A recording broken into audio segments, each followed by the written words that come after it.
Welcome to Man Does Tech, where I solve the problems you didn't even know you had.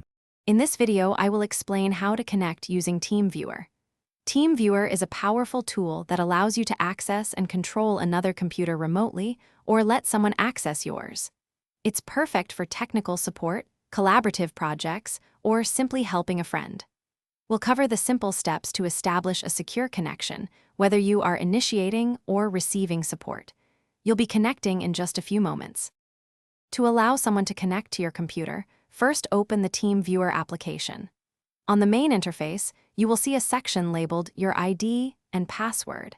Your ID is a unique 9-digit or 10-digit number, and your password is a 4-digit code. These are essential for establishing a connection. Remember to share these details only with people you absolutely trust, as they grant full access to your device.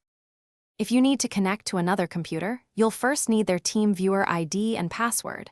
Once you have these, open your TeamViewer application. In the Control Remote Computer section, enter the partner's ID into the designated field. After typing it in, click the Connect button. A new window will prompt you to enter their password. Input the 4-digit code, and you should be connected to their desktop within seconds. For a secure and efficient TeamViewer experience, always prioritize safety.